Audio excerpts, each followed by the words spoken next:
అలాగే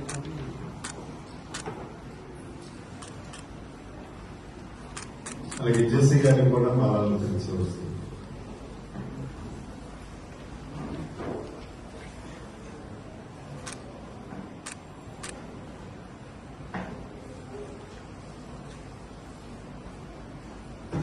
అలాగే ముఖ్య అతిథులు కూడా చిత్రపటం వద్ద పుష్పాలు చూస్తుందని కోరుకుంటూ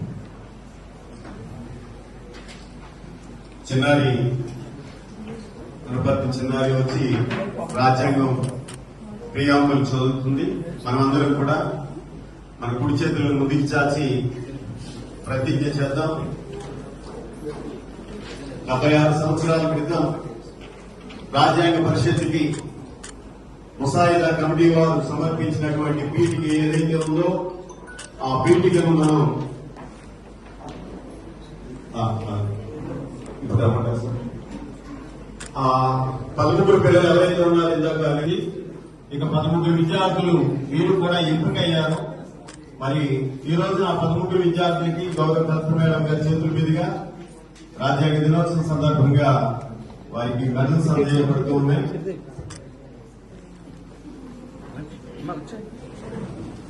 సరే పిల్లలందరూ మళ్ళీ మీరు చోట్లోకి వెళ్ళండి, లేకపోతే పక్కన నిలబడితే ప్రతిజ్ఞ చేద్దాం.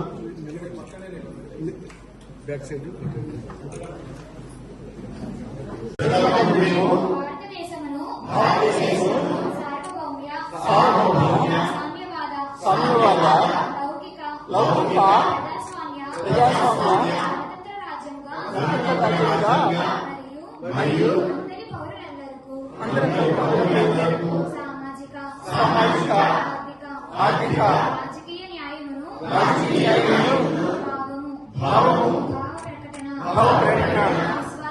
విశ్వాసము ధర్మము ఆరాధన స్వేచ్ఛను అంతస్తులోను అవకాశములలోను సమానత్వమును మరియు వారందరిలో వ్యక్తి గౌరవమును జాతీయత మరియు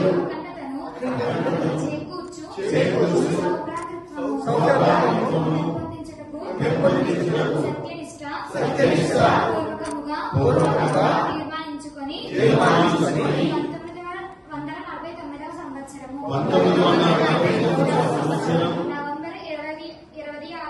నవంబర్ 26వ దినమున మా రాజ్యాంగ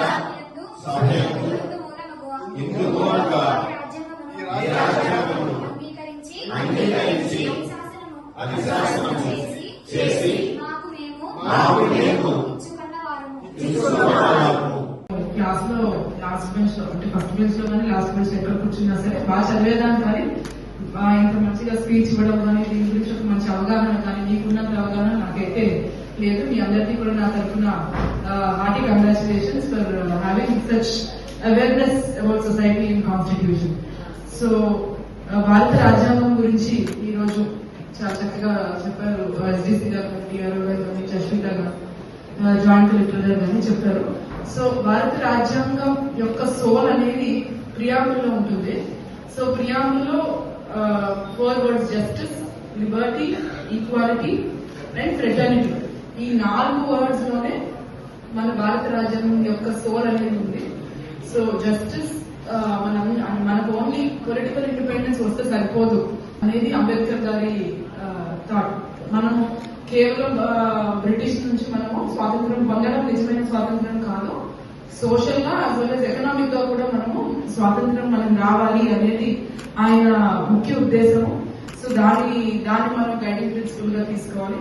సిమిలర్లీ లిబర్టీ అంటే చాలా దేశాల్లో నాకు ఈ రోజు కూడా ఏమనుకుంటున్నాము, liberty of thought, expression and speech అనేది చాలా మనం ఈరోజు చాలా మాట్లాడుతున్నాం. ఈ హక్కు, మనం అనుకున్న మాటని మాట్లాడే హక్కు చాలా దేశాలు ఇప్పటికీ కూడా లేదు. సో ఆ హక్కు అనేది మనకి 1947 లోనే ఉంది. 47 కాదు, మన ఫ్రీడమ్ స్ట్రగుల్ లో ఉంది. ఫ్రీడమ్ స్ట్రగుల్, మన ఇండియన్ ఫ్రీడమ్ స్ట్రగుల్ వేరే అన్ని దేశాల కంటే మనకి చాలా విభిన్నం. మన nature of India itself is very different. ఇప్పుడు చాలా మంది చెప్పారు ఎన్ని మతాలు, కులాలు, భాషలు. మనం బార్డర్ దాటితే మనం తమిళ్, బార్డర్ దాటితే కన్నడ, ఎన్ని భాషలు, ఇంకా ట్రైబల్ లాంగ్వేజెస్, ఇంత డైవర్సిటీ ఉన్న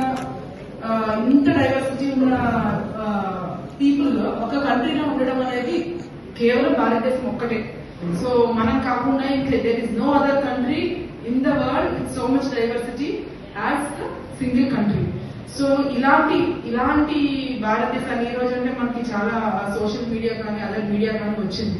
అప్పట్లో ఇంత డైవర్స్ పీపుల్ ని కలిపి అందరినీ కూడా ఒక మాస్ మూవ్మెంట్ గా చేసి ఉమెన్ కూడా ముందుకు పార్టిసిపేట్ చేసేటట్టుగా ఒక మాస్ మూవ్మెంట్, ఒక నాన్ వైలెంట్ మూవ్మెంట్ గా మనం తీసుకెళ్లడం జరిగింది. ఇది ఏ అదర్ కంట్రీలో కానీ చేయలేదు. మనకి ఈ రోజు వచ్చిన ఫ్రీడమ్ అనేది మన భారతదేశ ఫ్రీడమ్ స్ట్రగుల్ లో ఇమిడి ఉన్న ఒక అంశం. సో స్టూడెంట్స్ కానీ, రైతులు కానీ, చదువుకున్న వాళ్ళు, చదువుకోలేని వాళ్ళు అందరూ కూడా మన ఫ్రీడమ్ స్ట్రగుల్ లో ముందున్నారు. ఇదే వేరే కంట్రీస్ మన ఫ్రీడమ్ స్ట్రగుల్ చదివితే వేరే కంట్రీస్ అందులో కూడా డబ్బున్న వాళ్ళు, చదువుకున్న వాళ్ళు, ఎలైట్ పీపుల్ మాత్రమే ముందుండి నడిపించారు. కానీ మన దగ్గర మనందరం కలిసి నడిపించాము. సో ఆ ఫ్రీడమ్ స్ట్రగుల్ అనేది మనకి చాలా నేర్పించింది. 1970s 1980s వరకు కూడా ఉమెన్ కి చాలా చోట్ల ఓటు హక్కు లేని కంట్రీస్ ఉన్నాయి, వెస్టర్న్ కంట్రీస్. మనకి 1947 లోనే వచ్చింది. 1910-20s నుంచి కూడా మనం చేసిన స్ట్రగుల్ వల్ల అది మన ఓటు హక్కు అనేది కూడా మనకి ఓన్లీ కేవలం ప్రాపర్టీ మీద, చదువు మీద కాదు, అందరికీ ఓటు హక్కు ఉండాలి.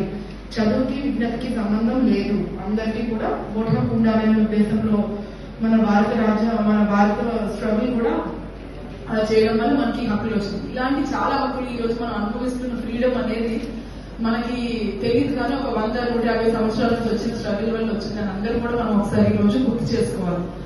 లిబర్టీ అండ్ ఫ్రెటర్నిటీ, అందరం సమానం, మనందరం బ్రదర్స్ అండ్ సిస్టర్స్ అనే ఒక ఫీలింగ్ మనం రోజు చెప్పుకుంటాం. All Indians are brothers and sisters అని చెప్పుకుంటాం. సో ఆ ఫీలింగ్ అనేది మనలో ఉండడం ముఖ్యం. సో దానికి సంబంధించిన సోల్ ఆఫ్ కాన్స్టిట్యూషన్ మన ప్రియాంబుల్లో ఉంది. సో ఇదే కాకుండా అంబేద్కర్ గారు మాట అన్నారు, మన భారత రాజ్యాంగం మనం ఈరోజు డ్రాఫ్టింగ్ జరిగింది, మనం అడాప్ట్ చేసుకున్నాం. అడాప్ట్ చేసుకుంటేనే సరిపోతుంది, ఇది మనకి ప్రాక్టికల్లీ ఇంప్లిమెంటేషన్ లో వచ్చిన రోజే మనం నిజంగా దానికి ఒక విలువ ఉంటుంది అని చెప్పారు.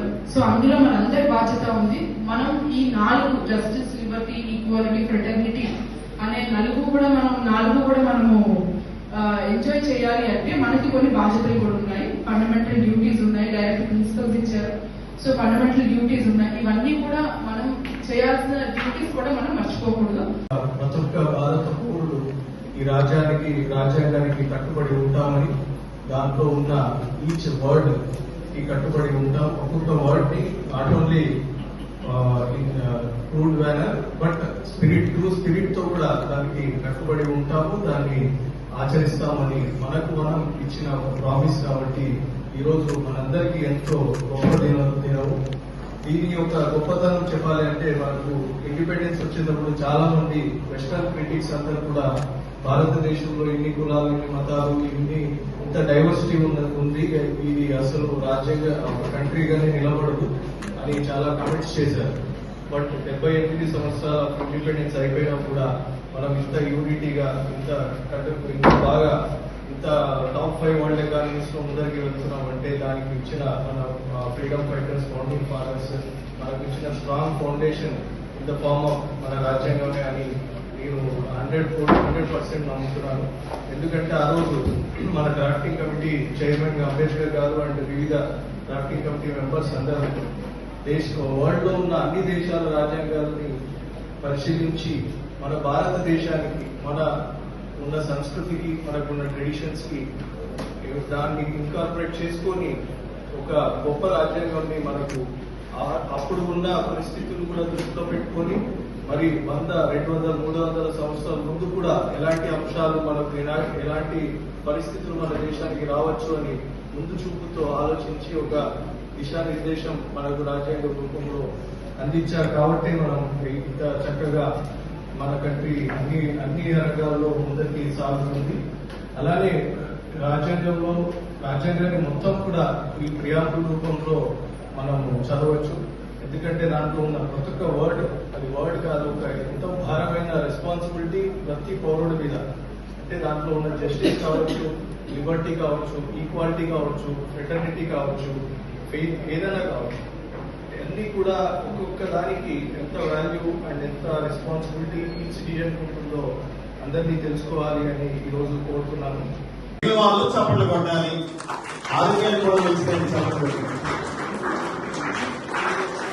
మానస రాయుడు పాఠశాల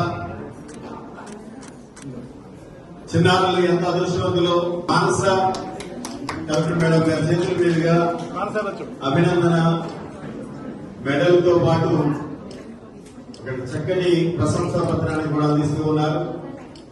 నాగసూర్య చంద్రకళ శ్రీ చరణ్ తేజ సిద్ధంగా ఉండాలి. మిగిలిన వాళ్ళు చప్పట్లు ఆకూడదు.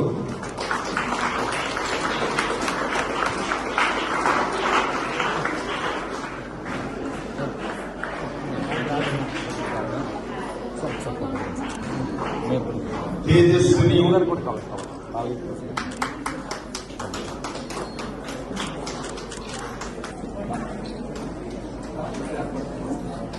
జస్విత జూనియర్ కలెక్టర్ గారు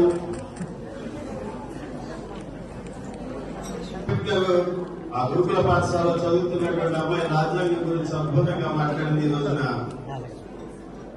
అధికారుల ప్రశంసలు కలెక్టర్ మేడం గారు ప్రశంస గట్టిగా చెప్పగలగాలి ఒకసారి.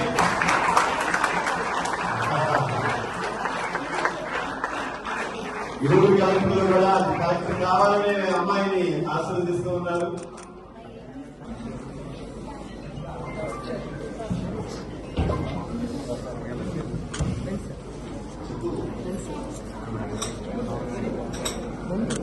ప్రసన్న లక్ష్మి పుష్పకన్య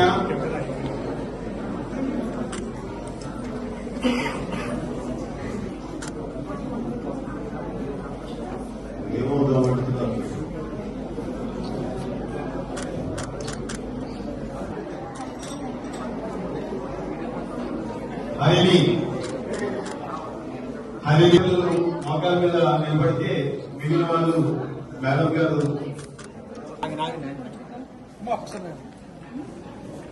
దయచేసి on the dais and off the dais. A very colorful good morning to all. I am here Jashita studying 9th class in Dr. B.R. Ambedkar Club Rajahmundry, Gurgaon.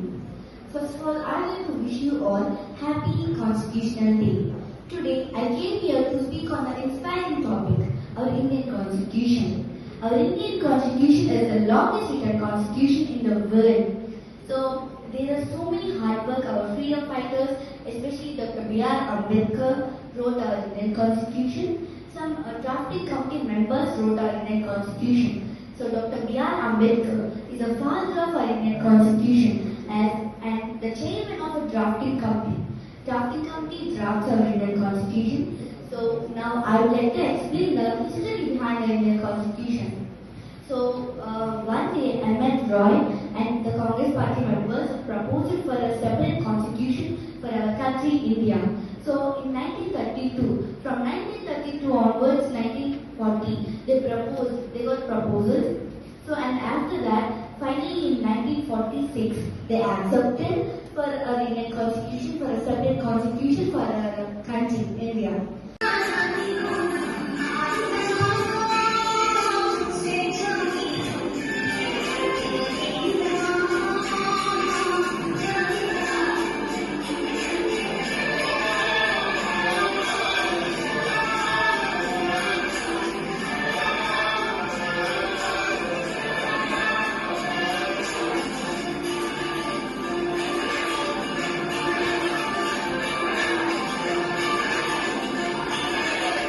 ఈరోజు రాజ్యాంగ దినోత్సవం సందర్భంగా గౌరవ కమిషనర్ వారి ఆదేశాల మేరకు, గౌరవ కలెక్టర్ వారి సూచనల మేరకు మనం ఈరోజు ఇక్కడ ఈ కార్యక్రమాన్ని నిర్వహించుకుంటున్నాం.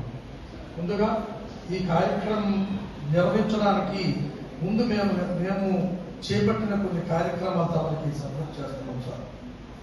రాజ్యాంగ దినోత్సవం సందర్భంగా ఎక్కడో ఉన్నటువంటి ఒక మారుమూల పాఠశాలలో ఉన్న ఒక విద్యార్థిని లేక విద్యార్థిని కానీ తీసుకొని వెళ్ళి అసెంబ్లీలో కూర్చుండబెట్టి మొత్తం చూపించాలి, తను ఒక అసెంబ్లీలో ఒక ఎమ్మెల్యేగా కానీ ఒక మినిస్టర్ హోదాలో కానీ ఎలా ఉంటే ఊహించుకోవడం ఎలా ఉంటుందో అది ఈరోజు ఆ విద్యార్థికి ప్రత్యక్షంగా భౌతికంగా చూపించాలని ఒక ప్రభుత్వ ఉద్దేశం ప్రకారము మేము గడిచిన 15 రోజుల్లో ప్రతి పాఠశాలలో కూడా